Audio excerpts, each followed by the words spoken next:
je m'appelle Ariane, donc là j'ai 21 ans, donc je suis sur Lyon et donc la première fois que je suis partie c'est l'année dernière. Je suis partie en Grèce sur l'île d'Andros, c'est une petite île des Cyclades qui n'est pas très loin d'Athènes, pour 2 heures en bateau. Et je suis partie 3 semaines pour faire un chantier, donc c'était essentiellement, on appelait ça de la rénovation de la construction, donc on avait 2 petits chantiers différents à rénover et c'était essentiellement en fait, des anciens, ce qu'on appelle des workshops, c'est-à-dire que c'est là où ils faisaient la poterie en fait, il y a quelques années. C'était pas très vieux, ça avait un petit siècle à peine. Donc voilà, et c'était, ça commençait par du gros désherbage et ensuite refaire des murs, etc. Et voilà, non, c'était vraiment sympa.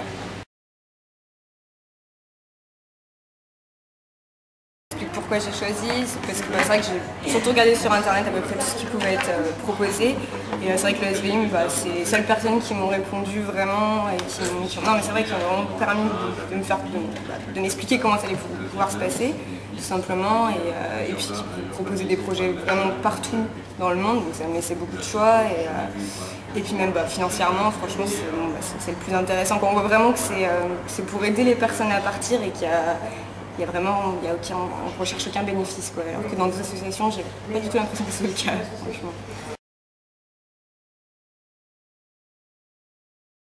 Après, au niveau de nos appréhensions, c'est ça. L'appréhension, c'est sûr que partir toute seule déjà, parce que ça m'était jamais arrivé. J'ai toujours parti soit avec des amis, soit avec mes parents évidemment quand j'étais plus jeune.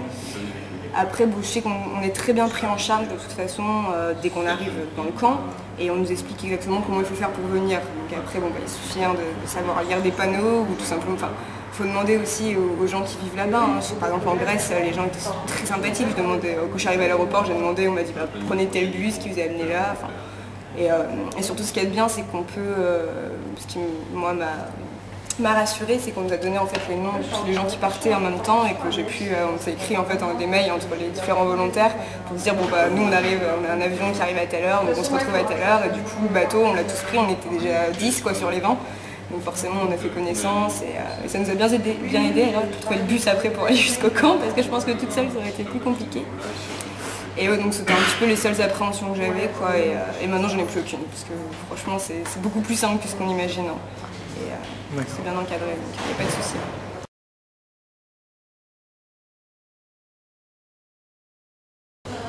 Non, pas du tout, parce que après j'ai de la chance d'avoir un petit mais quand même bon niveau d'anglais, je peux très bien me débrouiller, je comprends très bien, mais c'est un niveau scolaire, je suis jamais partie 3 mois nulle part dans aucun pays anglophone, donc voilà, non, aucune barrière de la langue. Après, comme c'est ce qu'on nous expliquait, c'est que de toute façon dans le chantier, la langue du chantier c'est l'anglais. Donc tout le monde parle anglais, c'est ce que je disais aussi, c'est que même les Allemands ou entre eux, ou les Italiens entre eux, quand on est là, vont parler anglais aussi. Donc il n'y a pas de souci. Et pourtant, il y avait un seul Français dans mon camp qui ne parlait pas un mot d'anglais, mais vraiment, c'est-à-dire qu'il ne savait même pas dire How are you? C'était pas possible, il ne savait pas, il ne comprenait pas quand on lui demandait. Et au bout d'une semaine, il savait très bien se faire comprendre, il est très bien arrivé à se faire comprendre avec les autres personnes. Et puis au bout des 3 semaines, il se débrouillait pas trop mal en anglais en plus. Donc, et après, il était super motivé pour commencer à vraiment apprendre la langue. Donc non, franchement, même si on n'est pas très bon en anglais, on peut très bien se débrouiller, il n'y a aucun souci. Et les gens sont super ouverts, donc même si... Il n'y a pas de barrière de la langue de toute façon. On est tous là pour la même chose, on a tous la même envie, la même motivation, donc même si on n'arrive pas très bien à se faire comprendre avec la parole, on arrive toujours à se faire comprendre avec autre chose.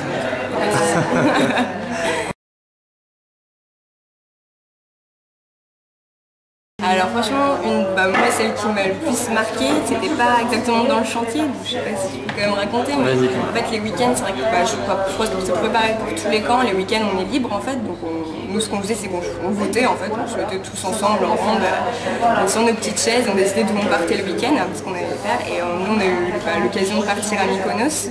Donc du coup on a tous mis à peu près si on avait un petit budget et tout pour voir comment on pouvait faire pour partir. Donc on s'est débrouillé et là on est parti à 20 et c'était génial parce que ça allait de 20 ans à 45 ans. Il y avait toutes les nationalités possibles, comme je disais, un couple de Turcs adorables, une Russe géniale, des Mexicains, des Allemands, des Italiens. Et on a quand même réussi à passer toute notre week-end et toute notre soirée ensemble, donc de 8 h du soir, je dirais pas l'heure que ça a fini, mais et c'était génial de pouvoir faire la fête comme ça avec des gens qu'on ne connaissait pas il y a une semaine, qui sont pas du tout du même, même une Coréenne, qui je suis devenue très amie. sont pas du tout de notre pays, qui sont pas du tout notre, enfin, qui ont pas notre culture pourtant à la base, et c'était génial quoi, parce que enfin, moi de me voir comme ça à côté d'une France, enfin, il y avait une italienne, une espagnole, une mexicaine, une allemande, une russe, on était ensemble et on s'est tellement amusés. Et ça c'était vraiment génial. L'autre anecdote comme ça, le week-end aussi, ce qu'on a fait, c'est qu'on a rencontré donc, des locaux, et dont un serveur en fait, qui travaillait dans le seul bar qu'il y avait dans le village, et qui nous a fait découvrir son île en fait, puisque c'était son île, et il nous a emmenés voir des super cascades, nous a fait marcher pendant 3/4 d'heure au milieu de petits chemins tout broussailleux, mais pour arriver à des endroits magnifiques qu'on n'aurait jamais pu aller dans ces endroits-là sinon quoi. Et ça franchement c'était super quoi. Ça, ouais, c'était vraiment une des meilleures expériences que j'ai pu avoir de ma jeune vie et courte vie pour l'instant. Ah bah oui, de toute façon, j'avais déjà même pas envie de revenir en France, donc c'était évident qu'il fallait que je reparte l'année d'après. Bon bah comme je dis, moi je suis à la fac l'année, donc bon, j'ai quand même quelques mois qui me permettent de travailler pour pouvoir financer après mon volontariat. Bon, c'est pas très cher, mais il faut payer le billet d'avion, ça dépend où on veut partir. Hein.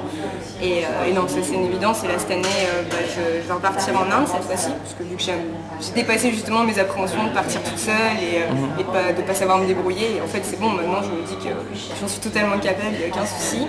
Et donc là j'ai pu regarder donc, via le site du SVI les différents projets qu'il y avait en Inde, et donc certains qui sont vraiment très intéressants, et là je vais commencer les démarches pour pouvoir partir un mois encore, donc, mais cette fois-ci pour travailler avec des enfants, donc au Rajasthan. Voilà.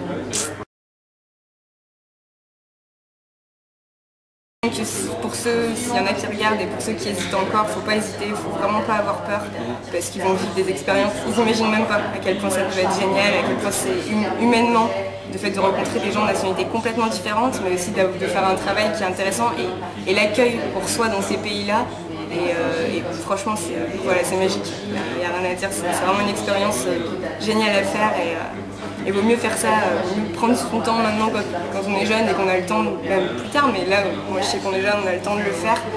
Franchement, il faut le faire, il ne faut pas hésiter.